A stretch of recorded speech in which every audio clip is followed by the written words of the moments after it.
হরে কৃষ্ণ। প্রিয় কৃষ্ণ ভক্তবৃন্দ, আশা করি ঈশ্বরের কৃপায় আপনারা সকলেই ভালো আছেন। আজও আমি আপনাদের মাঝে উপস্থিত হয়েছি আরও নতুন একটি শিক্ষণীয় কাহিনী আপনাদের শ্রবণ করানোর উদ্দেশ্যে। তো আসুন শ্রবণ করা যাক। রাধে রাধে। এক গ্রামে বাস করত এক নিতান্তই গরিব লোক।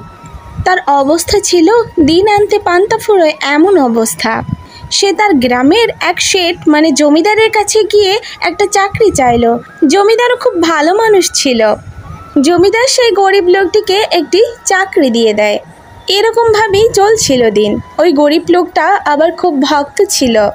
জীবনে তার একটাই ইচ্ছে ছিল, জগন্নাথপুরী দর্শন করবে। জগন্নাথ দেবের শ্রীমুখ একবার নিজ চক্ষে দর্শন করবার ইচ্ছা ছিল তার মনে। অনেকদিন সেই জমিদারের কাছে কাজ করে একটু একটু করে টাকা জমিয়ে সে তার মনের ইচ্ছে পূর্ণ করবে, এটাই তার ইচ্ছে ছিল। এভাবে একটু একটু করে টাকা জমাতে শুরু করলো সে। অনেক বছর পার হয়ে যাওয়ার পরে তার কাছে কিছু অর্থ জমা হলো। সে এখন পুরোপুরিভাবে তৈরি পুরীতে যাবার জন্য। তো সে ওই জমিদারের কাছে গিয়ে একদিন বলল, বাবু, আমি একটু জগন্নাথপুরী দর্শন করতে যেতে চাই। আপনি যদি আমাকে আজ্ঞা দেন তাহলেই আমি যেতে পারি। আমার কয়েকদিনের ছুটি লাগবে। ওই জমিদারও খুব ভক্তিপরায়ণ ছিল। তো সেও বলল, তুমি জগন্নাথপুরী দর্শন করতে যাবে? এ তো অতি ভালো কথা। এতে আবার জিজ্ঞেস করার কি আছে? অবশ্যই যাও, আমি তোমায় ছুটি দিলাম। তোমার যে কয়দিন ছুটির প্রয়োজন তুমি সেটা নিয়েই জগন্নাথপুরী দর্শন করে আসো। ভগবানের কাছে আমি কোনোদিন বাধা হয়ে দাঁড়াতে চাই না। তোমার ইচ্ছে হয়েছে, তুমি অবশ্যই যাবে। এই দেখো না, আমারও তো ইচ্ছে হয় যে জগন্নাথপুরী গিয়ে একটু জগন্নাথ দেবের দর্শন করে আসি, কিন্তু কাজের চাপে এখনও সময় করে উঠতে পারি না যে ভগবানের কাছে যাব, ভগবানকে একটু দর্শন করব। আমার হয়তো বা ভাগ্যেই নেই। তোমার ভাগ্যে যেহেতু আছে, তুমি কেন যাবে না? তোমাকে আমি আটকাবো না, তুমি অবশ্যই যাবে। আর হ্যাঁ, আমার একটা কাজ করে দিবে। তখন সেই গরিব লোকটি বলল, বলুন বাবু, কি কাজ করতে হবে? তখন সে তার পকেট থেকে 100 টাকার একটা নোট বের করে দিয়ে বললেন, এই 100 টাকা নাও, এটি জগন্নাথ দেবের চরণে আমার হয়ে নিবেদন করো। আমি তো যেতে পারছি না, তাই তোমার হয়ে সামান্য টাকাটুকু আমি ভগবানের চরণে উৎসর্গ করতে চাই। গরিব লোকটি তখন বলল, আচ্ছা বাবু, আমি ফিরে এসে আপনাকে সব হিসেব দেব। জমিদার বলল, না না, আমি হিসেব চাই না। ওই দিন জমিদার তাকে ছুটি দিয়ে দিল। গরিব লোকটি পরের দিন ভোর ভোর উঠে স্নান সেরে সঙ্গে কিছু শুকনো খাবার নিয়ে রওনা হলো পুরীর উদ্দেশ্যে। আগের দিন বুঝতেই তো পারছেন, গাড়ি ঘোড়ার কোনো ব্যাপার ছিল না। পায়ে হেঁটেই যেতে হতো অনেক দূর দূরান্ত পর্যন্ত। তখন তো গাড়ি ঘোড়া ছিল না, তাই সেই গরিব লোকটিও পায়ে হেঁটে রওনা দিল জগন্নাথ দেবের দর্শনের উদ্দেশ্যে। অনেকটা হেঁটে পথে কিছুটা বিশ্রাম নিল, আবার হাঁটতে শুরু করলো। এরকম 3 দিন পার হয়ে গেল তার হাঁটতে হাঁটতে। 3 দিন পরে সে দেখলো এক জায়গায় অনেক লোকজন জমায়েত হয়েছে এবং কিছু লোক হরিনাম সংকীর্তন করছে সেখানে। এটা দেখে ওই গরিব লোকটারও খুব ভালো লাগলো। সেও মেতে গেল সেই সংকীর্তনে।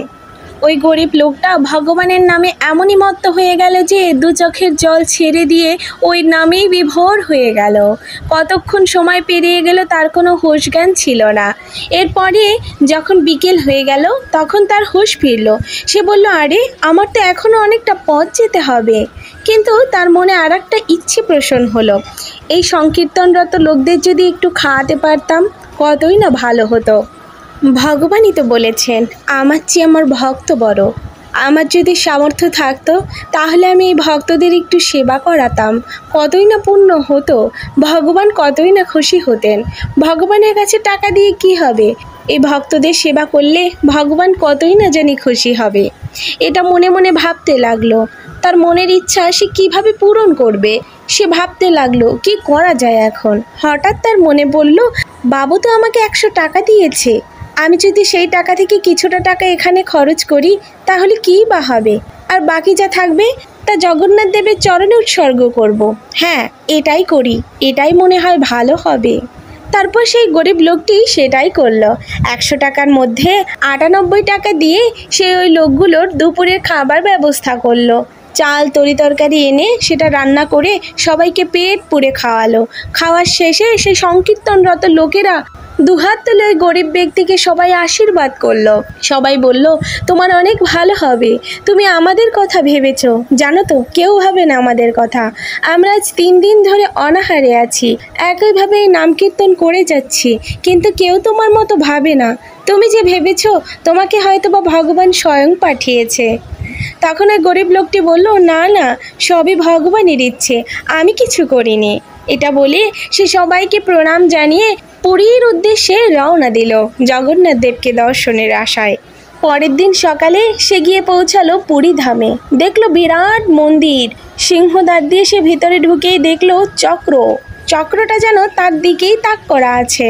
সেই চক্রকে প্রণাম জানিয়ে সে আস্তে আস্তে মন্দিরের ভিতরে প্রবেশ করলো।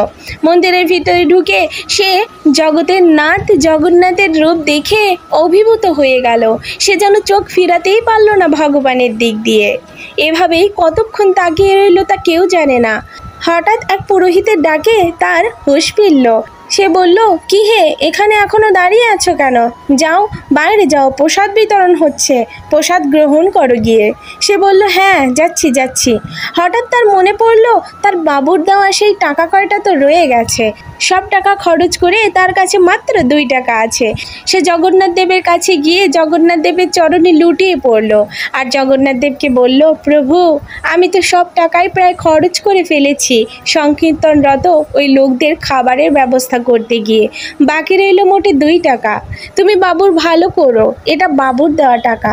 এই 2 টাকা আমি তোমার চরণে অর্পণ করছি, তুমি এটা গ্রহণ করো প্রভু। এটা বলে সে জগন্নাথকে প্রণাম করলো। এরপর আরও কিছুক্ষণ ভগবানের দিকে তাকিয়ে থেকে সে মন্দির থেকে বেরিয়ে প্রসাদ গ্রহণ করলো। এরপরে সে বাড়ির দিকে রওনা দিল। এদিকে ওই দিন রাতে ওই শেঠবাবু স্বপ্ন দেখে এক আলোর জ্যোতি এসে তাকে বলছে, আমি তোমার 98 টাকা গ্রহণ করেছি, বাকি যে 2 টাকা সেইটা আমি গ্রহণ করতে পারলাম না, কারণ সেটা আমাকে দেওয়াই হয়নি, তাই আমি গ্রহণ করতে পারলাম না। এই স্বপ্ন দেখে সে ধর্মর করে উঠে বসে ভাবতে লাগলো, ওই গরিব লোকটা তো অনেক সৎ চরিত্রবান, তাই তো আমি ওকে 100 টাকা দিয়ে পুরীর উদ্দেশ্যে পাঠালাম। ভগবানের চরণেও 2 টাকা সমর্পণ করলো না। এটাও হতে পারে ভগবান নিজে এসে আমাকে এটা বলে গেলেন। দাঁড়াও, কাল আসুক, ও হচ্ছে ওর। পরের দিন সকালে যখন ওই গরিব লোকটি কাজে আসে এবং বাবুর কাছে গিয়ে বলে, বাবু, পুরীর প্রসাদ এনেছি আপনার জন্য, নিন এটা।